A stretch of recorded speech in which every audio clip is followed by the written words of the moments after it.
할렐루야. 김재연 목사입니다. 코로나19 바이러스로 인해서 지난 11주 동안은 유튜브로 예배를 드렸는데 이제 6월 21일 주일부터 교회당에서 예배 드리게 되면 하나님의 은혜입니다. 하나님께 감사와 찬송과 영광을 올려드립니다. 할렐루야. 다 같이 묵도하심으로써 6월 7일 주일 예배를 하나님께 올려드리겠습니다. 하나님은 영이시니 예배하는 자가 영과 진리로 예배할지니라. 할렐루야.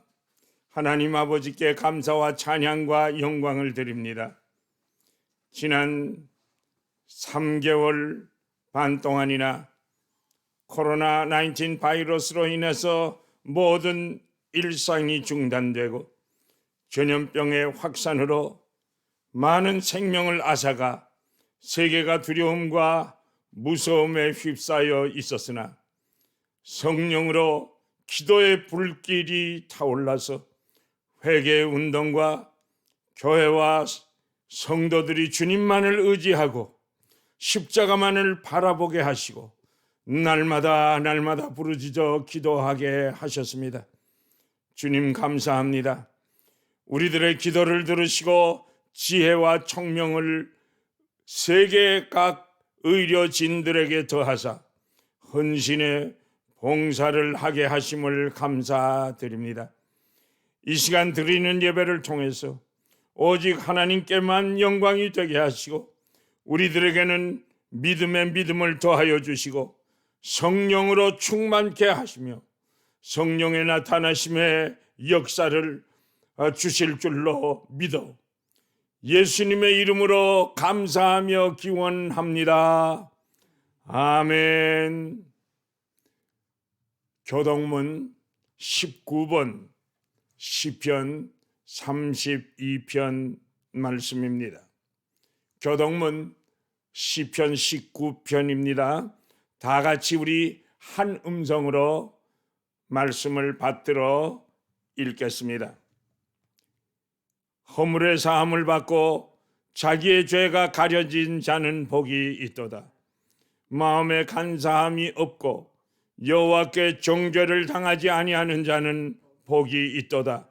내가 입을 열지 아니할 때에 종일 신음함으로 내 뼈가 쇠하였도다.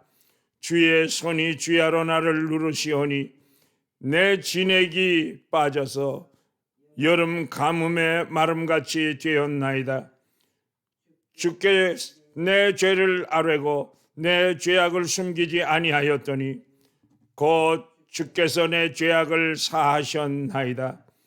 이로 말미암아 모든 경건한 자는 주를 만날 기회를 얻어서 주께 기도할지라.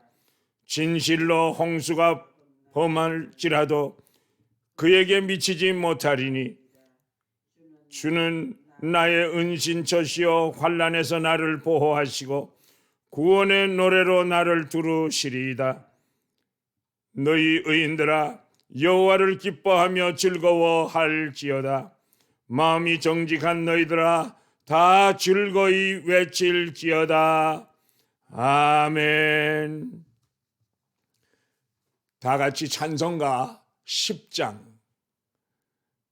다 같이 우리 찬송가 10장 전능왕 오셔서 함께 부르겠습니다. 전능왕 오셔서 주 이름 찬송케 하옵소서. 영광과 권능의 성부여셔서 우리를 다스려 주옵소서. 강생한 주소요 오셔서 기도를 들으소서.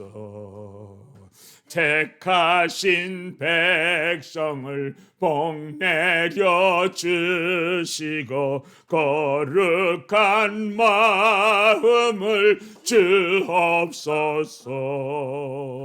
위로의 주 성령 오셔서 큰 증거 주옵소서. 전능한 주시여 각 사람 마음에서 떠나지 마시고 계십소서.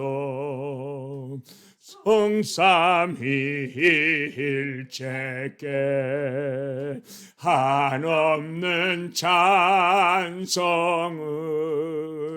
드립니다. 존귀한 주님을 영광 중 배옵고 영원히 모시게 하옵소서. 아멘. 다 같이 신앙 고백하시겠습니다. 다 같이 신앙을 고백하시겠습니다.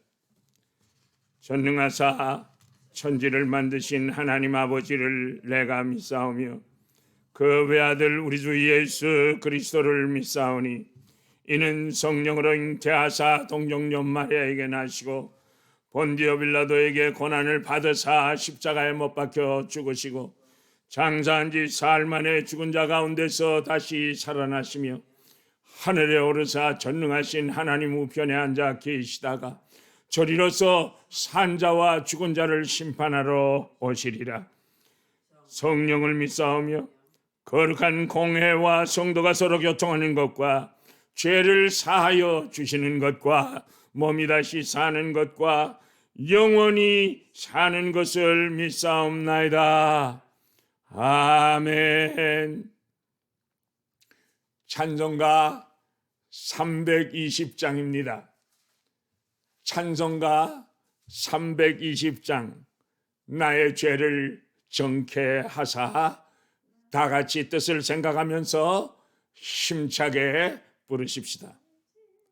나의 죄를 정케하사 주의 일꾼 삼으신 구세주의 넓은 사랑 항상 찬송합니다. 나를 일꾼 삼으신 주 크신 능력 주시고 언제든지 주 뜻대로 사용하여 주소서. 내게 부어주시려고 은혜에 비하신 주 주의 은혜 채워주사 능력 있게 하소서. 나를 일꾼 삼으신 주 크신 능력 주시여 언제든지 주 뜻대로 사용하여 주소서. 죄의 짐을 풀어주시 주의 능력 그도다. 나를 피로 사신 예수 내 맘속에 오소서. 나를 일꾼 삼으신 주 크신 능력 주시어 언제든지 주 뜻대로 사용하여 주소서. 주옵소서. 주여 내게 성령으로 충만하게 채우사 생명수가 강물처럼 흐르게 하옵소서. 를 일꾼 삼으신 주 크신 능력 주시고 언제든지 주 뜻대로 사용하여 주소서. 아멘. 다 같이 기도드리겠습니다. 할렐루야. 살아 역사하시는 하나님께 감사와 찬송과 영광을 올려드립니다. 오늘 6월 첫 주 주일 예배를 드리면서 우리 모두 하나님 아버지 앞에 있습니다. 머리 들기 전에 우리들이 지난 일주일 동안 알고 지은 죄와 모르고 지은 죄까지 다 정케 씻어주시고 용서의 은혜를 나리워 주시옵소서. 하나님 아버지 감사드립니다. 병중에서 고생당하시는 손정락 장로님과 이두경 장로님을 많은 차도가 있게 하시니 감사합니다.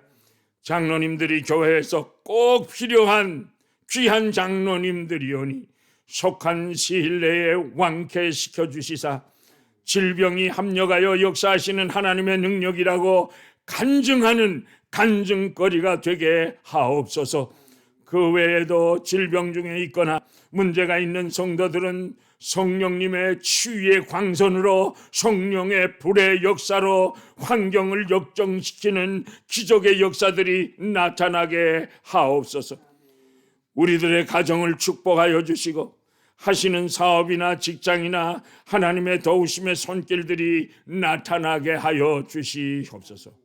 코로나19는 하나님의 은혜로 점차적으로 숙여들게 하신 것 감사합니다. 그러나 경찰의 과잉 진압으로 흑인 청년이 사망하게 되자 걷잡을 수 없이 확산되는 항의 시위가 폭동으로 번져서 미국의 유례없는 큰 폭동으로 상점들을 파괴하고 물건들을 강탈해 가는 혼란한 사태로 이어져 가고 있습니다. 이 문제도 주님께서 진정시켜 주시고 평화로운 자유의 동산의 모습으로 회복시켜 주시옵소서. 이 예배가 오직 하나님께만 영광 또 영광이 되게 하시고 우리들에게는 놀라운 하나님의 은혜를 받는 시간이 되게 하옵소서. 믿사옵고 예수님의 이름으로 감사하며 기도드립니다. 아멘. 하나님의 말씀은 로마서 1장 13절에서 15절까지 말씀입니다. 하나님의 말씀은 로마서 1장 13절로 15절까지 말씀을 우리 다 같이 기립하셔서 하나님의 말씀을 우리 합독하시겠습니다.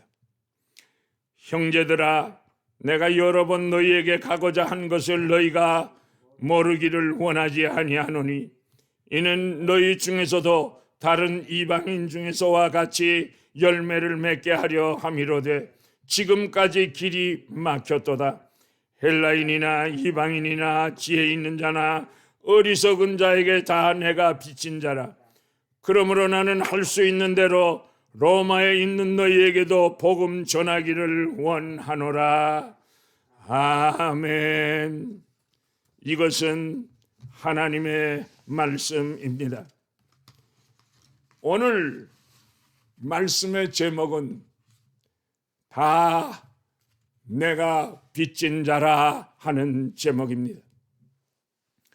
오늘 본문 말씀 14절에 보니까 사도 바울은 다 내가 빚진 자라고 했습니다. 그러면 첫째로 바울 사도는 무슨 빚을 졌습니까? 빚이란 구약에서는 다른 사람에게 빌린 돈을 갚지를 못해서 생긴 부채를 빚이라고 합니다. 그러나 신약에 와서는 그 빚의 종류가 다양합니다. 마태복음 18장 24절에서는 금전적인 빚이 있지만은 로마서 13장 8절에서는 사랑의 빚이 있습니다. 로마서 15장 27절에서는 영적인 빚을 말씀하고 있습니다. 빌레몬서 1장 18절에는 윤리적인 빚 등등을 빚이라고 말하고 있습니다. 바울 사도가 진 빚은 금전적인 빚이 아닙니다. 윤리적인 빚, 영적인 빚을 말씀하고 있습니다. 그렇다면 우리는 무슨 빚을 지고 삽니까? 우리들도 빚이 많죠. 예. 자동차 페이먼트, 크레딧 카드, 또 뭐 매달 날라오는 유틸리티 빌, 전화 빌, 하우스 론 페이먼트, 또 아파트 렌트비 등등의 많은 빚이 있습니다. 우리들은 다 바울 사도처럼 윤리적인 빚도 있고 영적인 빚을 다 지고 있는 사람입니다. 그렇다면 두 번째로 바울 사도는 누구에게 빚을 줬습니까? 사도 바울은 스스로 깨달았습니다. 나는 아버지와 예수 그리스도께 빚진 자여라고 말했습니다. 사랑의 빚, 복음의 빚을 진 사람이요, 또 세상의 모든 사람들에게 빚진 자라고 그는 고백합니다. 사도 바울이 예수님을 만나기 전에는 하나님의 은혜를 모르고 하나님의 사랑도 모르고 하나님을 거역하는 죄를 짓는 사람이었습니다. 사도 바울이 대제사장의 공문을 가지고 다메섹 도상으로 향하여 가다가 왜 갔습니까? 예수 믿는 사람들을 잡아가지고 끌고 오려고, 잡아서 죽이려고 달려갈 때 예수님께서 그 다메섹 도상에 나타나신 것입니다. 강한 빛과 강한 바람과 하나님의 말씀으로 나타나셨습니다. 사울은요, 강권적으로 말해서 낙마시키시고, 그리고 새로운 피조물로 예수님께서 만들어 주셨습니다. 성도들을 죽이고, 그리고 교회를 핍박하던 사울의 그 엄청난 죄를 다 우리 주님께서 용서해 주셨습니다. 그 후로부터 바울 사도에게는 죄인 중에 괴수가 자신이라고 하는 것을 늘 고백하면서 살았습니다. 예수님께서 십자가에서 내 대신 죽으셨다는 사실이 큰 마음의 빚이 되었습니다. 그 빚을 갚는 길이 오직 예수 그리스도의 생명의 복음을 다른 사람들에게 증거하는 일임을 깨달아 알게 된 것입니다. 그래서 본문 14절에 헬라인이나 야만인이나 지혜 있는 자나 어리석은 자들에게 다 내가 빚진 자라고 말씀하고 있습니다. 바울 사도는 이런 빚쟁이 인생이라는 의식을 가지고 복음 전파의 사역을 감당하기 시작했습니다.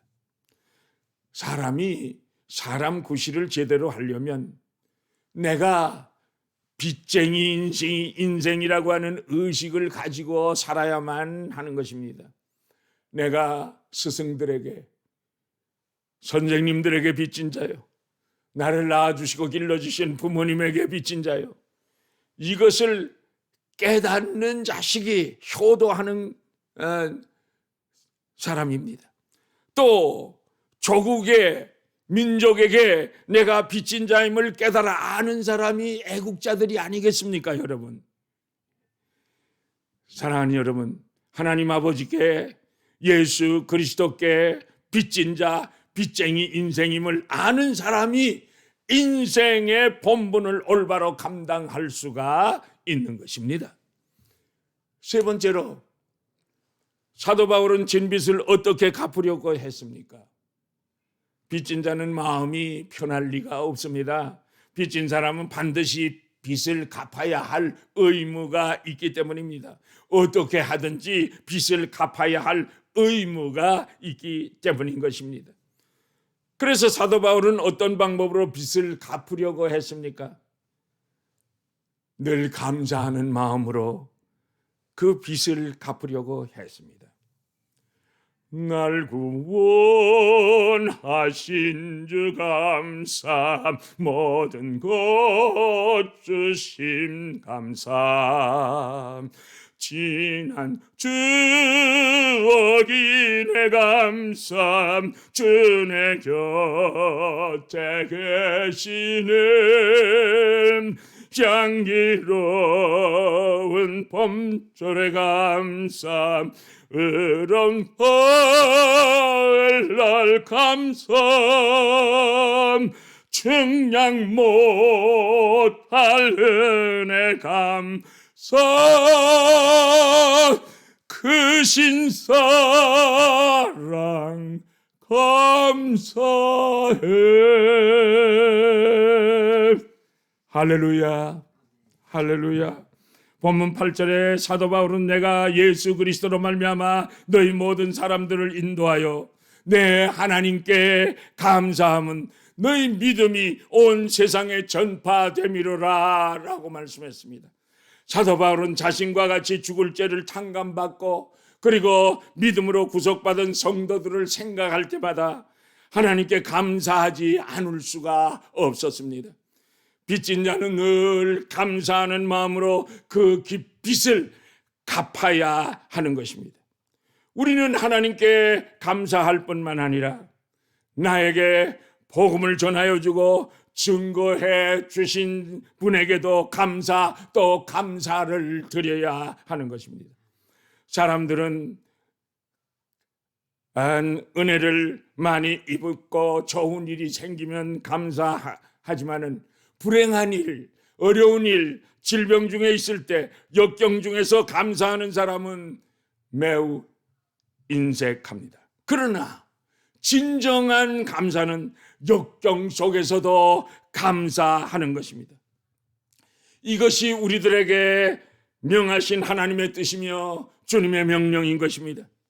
왜 우리들은 범사에 감사해야 합니까?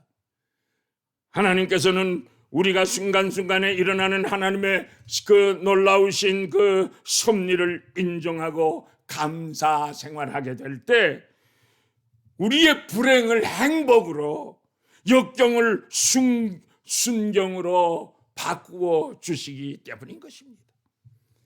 토마스 에디슨은 집안이 너무나 가난한 집안에서 태어나서 그는 기차에서 신문팔이를 하면서 기차에서 먹고 잤습니다. 그는 화물 열차의 한 모퉁이에서 실험실을 만들어 놓고 실험을 하고 있었는데 어느 날 기차가 덜커덕하고 흔들려서 실험실에 약품이 다 쏟아지면서 기차에 불이 나고 말았습니다.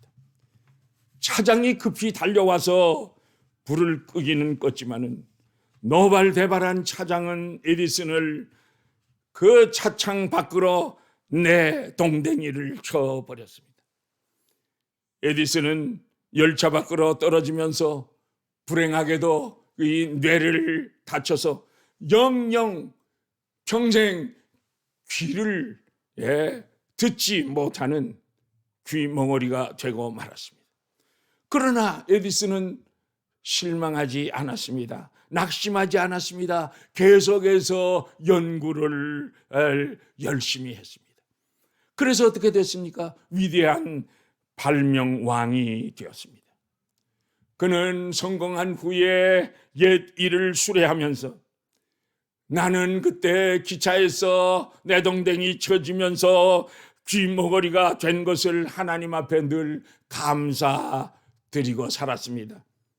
왜냐하면 귀에 잡소리들이 들리지 않으므로 연구하는데 큰 도움이 되었다고 그렇게 말했습니다. 이 에디슨이야말로 역경을 감사하면서 순경으로 바꾼 의지의 사람이 아니겠습니까, 여러분? 감사는 기적을 창조합니다. 항상 기뻐하라, 쉬지 말고 기도하라, 범사에 감사하라. 이는 그리스도 예수 안에서 너희를 향하신 하나님의 뜻이니라. 그 말씀하셨습니다. 주님, 순경보다는 악경에서, 역경에서 더 감사하는 우리가 되게 하여 주시옵소서라고 간구하여 감사 기도와 곡조 있는 찬양의 기도를 통해서 기적의 역사의 주인공들이 다 되시기를 예수님의 이름으로 축복합니다. 축복합니다. 할렐루야. 바울 사도는 기도로 빚을 갚으려 했습니다.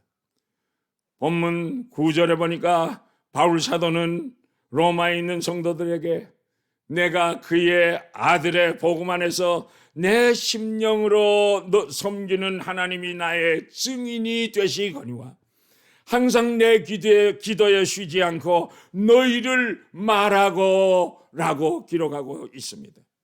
사도 바울은 성도들을 위해서 날마다 쉬지 않고 기도했다는 것입니다.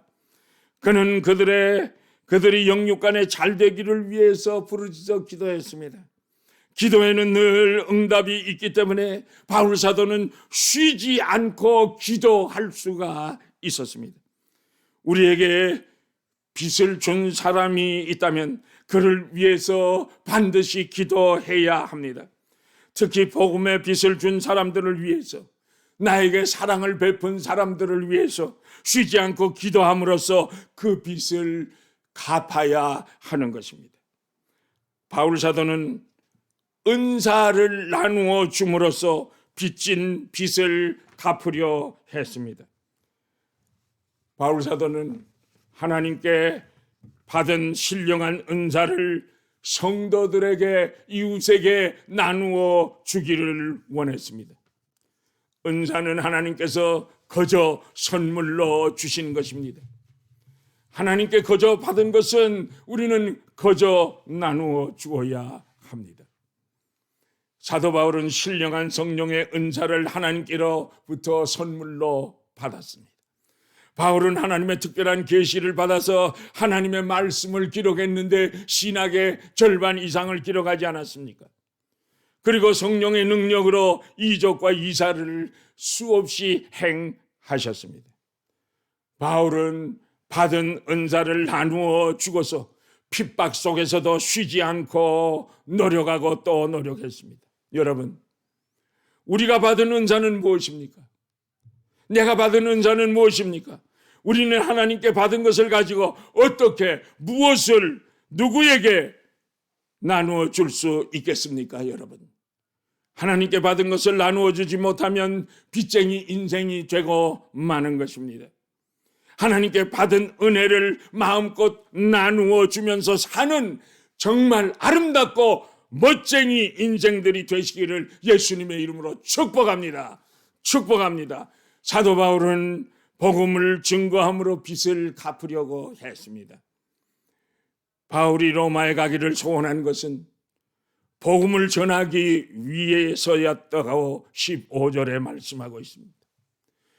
바울은 모든 계층의 사람들이 모여 사는 로마에 가서 복음을 증거하기를 원했습니다. 바울 사도는 죄 중에서 허덕이고 있는 사람들에게 이 생명의 복음을 전하여 주면서 그가 진 빚을 갚으려 했습니다. 그래서 바울 사도는 복음을 전하고자 유럽 천지를 종횡으로 누비면서 복음을 증거했습니다. 바울은 복음 전파의 사명을 다하고자 자기의 생명까지도 내걸고 온 힘을, 정열을 다 쏟아서 전도했던 것입니다.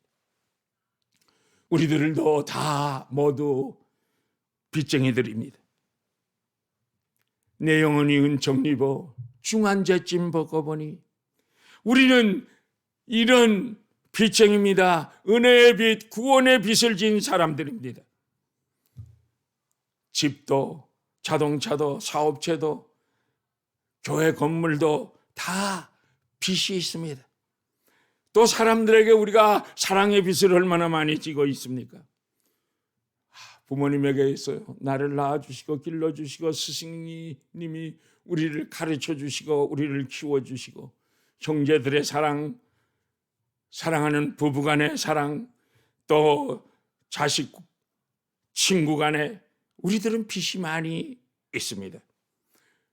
더군다나 우리는 조국과 민족 앞에 참 빚진 자들입니다.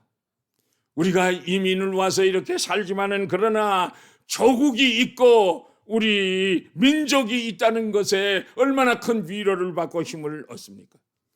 우리들은 하나님께 큰 빚진 사람들입니다. 믿음도 선물로 받았죠. 날마다 은혜도 받지요. 우리가 무엇보다도 구원을 받았습니다. 이 빚을 갚기 위해서 날마다 하나님 앞에 감사하면서 살아야겠습니다.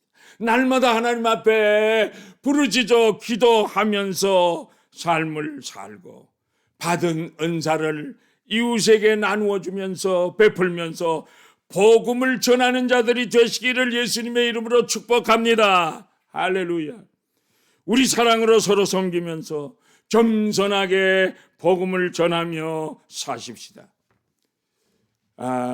소록도에서 목회 활동을 하고 있는 K 목사님 앞에 이른이 넘어 보이는 노인 한 분이 찾아와서 말했습니다. 목사님, 저를 이 섬에서 살게 해 주실 수 없습니까? 느닷없이 노인의 그 요청에 K 목사님은 당황한 표정을 지으면서 말했습니다. 아니, 노인장께서는 정상인으로 보이는데 한센병 환자들이 있는 이 소록도에서 같이 살기를 원하다니요. 그러자 노인이 입을 열었습니다. 저에게는요, 목사님, 10명의 자녀가 있었습니다. 그 중에 아들 하나가 11살에 문둥병에 걸렸습니다. 이 발병 사실을 알았을 때 부모가 할 수 있는 일은 다른 애들과 가족들과 격리시키는 것이었습니다. 그래서 어느 여름날에 한센병 걸린 아들을 데리고 나환자촌이 있는 소록도를 향해 길을 떠났습니다. 교통이 매우 불편하던 시절이었으므로 소록도까지는 정말 멀고도 먼 긴 여정이었습니다. 지친 우리는 어느 산속 그늘 밑에서 쉬고 있었는데 보니까 아들이 깊은 잠에 떨어져 있었습니다. 그래서 아싸리 평생 고생하면서 사는 것보다 저 아들을 여기서 죽이는 게 낫겠다라고 생각해서 옆에 있는 큰 돌을 들어서 그 아들에게 던졌습니다. 그런데 그 큰 돌이 빗나가고 말았습니다. 차마 아비로서 또다시 그런 짓을 할 수는 없어서 잠을 자는 아이를 깨워가지고 길을 재촉했습니다. 소록도에 가까이 왔을 때 배를 타려고 몰려드는 사람들 중에 눈썹이 다 빠진 사람, 손가락이 떨어져 나간 사람, 코가 떨어져 나간 사람이 있는 것을 보게 될 때 도저히 아들을 여기에다가 맡길 수가 없어서 아들을 끌고 함께 죽자고 하면서 나루터를 돌아서 그 바닷가로 가서 신발을 벗고 아들의 손을 잡고 물속으로 들어갑니다. 조금 들어가다가 아들이 뒤돌아서서 저에게 말합니다. 아버지는 나가요. 나 혼자 들어갈 테니까 아버지는 밖으로 나가요. 소리를 지릅니다. 그래서 저는 그 아들을 바라보면서 너무너무 눈물이 나서 그 아들을 왈칵 끌어안고 말았습니다. 그리고 그 아들을 다시금 소록도로 떠나는 배에 실려 보내고 집으로 돌아왔습니다.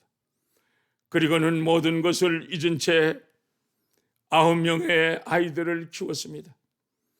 모두 대학까지 졸업시키고 결혼하여 손자 손녀들도 얻게 되었습니다. 하루는 큰아들이 아버지 혼자서 그렇게 시골에서 고생하시지 마시고 그 시골에 있는 땅 다 파시고 그리고 서울로 올라와서 우리들과 같이 살아요. 너무나 간절히 그렇게 애청하기 때문에 저는 모든 것을 정리하고 서울로 이사하게 되었고 정말 날이 갈수록 행복한 세월을 보냈습니다. 그런데 몇 년이 지나고 나니까 아이들의 눈치가 보였고 며느리의 눈치가 보이고 드디어 어느 날 큰 아이가 말했습니다. 아버지, 큰아들만 아들입니까? 동생들도 많지 않아요. 저는 말없이 짐을 꾸려가지고 둘째에게로 갔습니다. 그 다음에 또 셋째, 넷째에게로 갔습니다. 축구공 마냥 아들이 나를 참으면 이곳으로 저곳으로 굴러가게 되었습니다. 마침내 딸네 집까지 돌고 돌다가 허탈한 심정으로 예전에 내가 살던 그 고향 시골집에 왔을 때 소록도에 갔다 버려진 아이가 생각이 났습니다.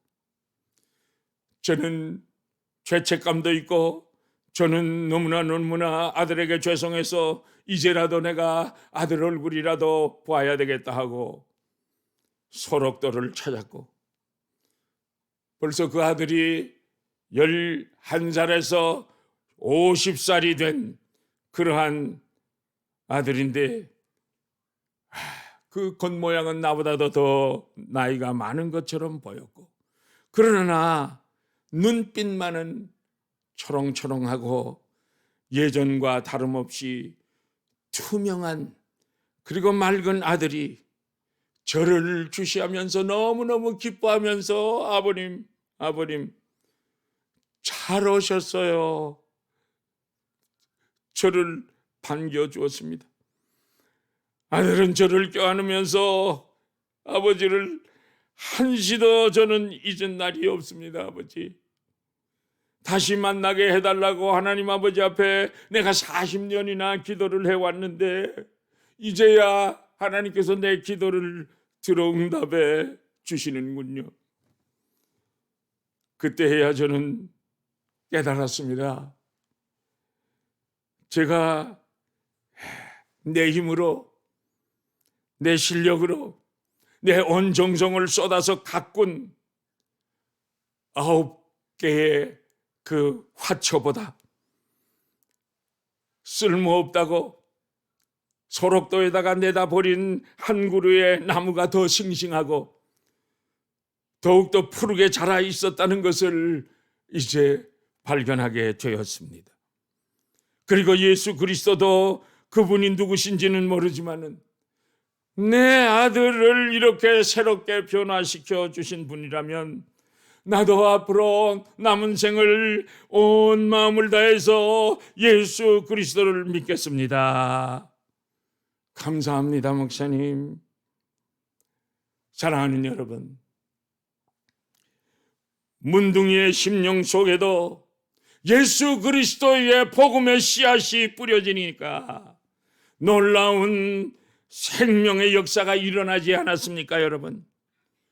구원의 감격 속에서 나를 문둥이라고 소록도에 내다 버린 아버지께 그 모든 과거를 용서하고 노년에 다른 형제들 9형제들이 다 마다하는 아버지를 모시겠다고 아버님과 같이 살자고 하는 아름다운 이 모습은 전도의 열매가 아니겠습니까, 여러분? 아름다운 전도의 열매, 정말 복되고 아름다운 발걸음이 아니겠습니까? 사랑하는 성도 여러분, 여러분들은 무슨 아름다운 축복의 씨앗을 뿌리시겠습니까, 여러분? 감사합니다. 우리 다 같이 찬송 505장 온 세상 위하여 찬송을 부르겠습니다. 찬송 505장 온 세상 위하여 1절만 부르겠습니다. 온 세상 위하여 복음 전하리 만 백성 모두 나와서 주 말씀 들으라.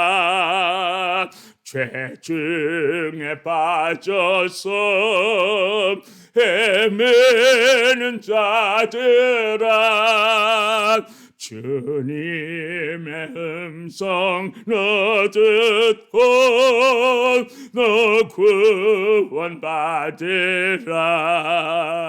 전하고 기도해 매일 증인 되리라.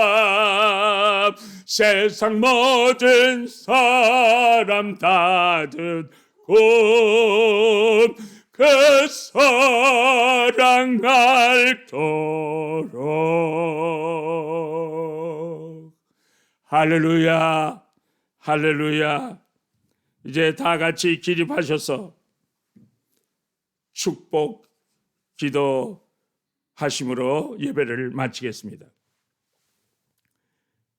여호와는 내게 복을 주시고 너를 지키시기를 원하며, 여호와는 그 얼굴을 비추사 은혜 베푸시기를 원하며, 여호와는 그 얼굴을 내게로 향하여 드사 평강 주시기를 원하노라. 지금은 우리 주 예수 그리스도의 은혜와 아들도 아끼지 아니하시고 우리들에게 십자가에 내어주신 하나님 아버지의 그 무궁무진하신 그 사랑하심과 성령님의 인도하시고 보호하시고 감화하시고 감동하시고 교통하시고 충만하게 역사하심이, 내가 이 땅에 살면서 많은 사람들에게 빚진 빚을, 복음의 빚을 갚으면서 살아야 되겠다. 복음을 증거하는 증인이 되면서 살아야 되겠다. 결심하고 돌아가는 주의 백성들의 머리 위에 지금으로부터 영원까지 항상 함께 계실지어다. 아멘.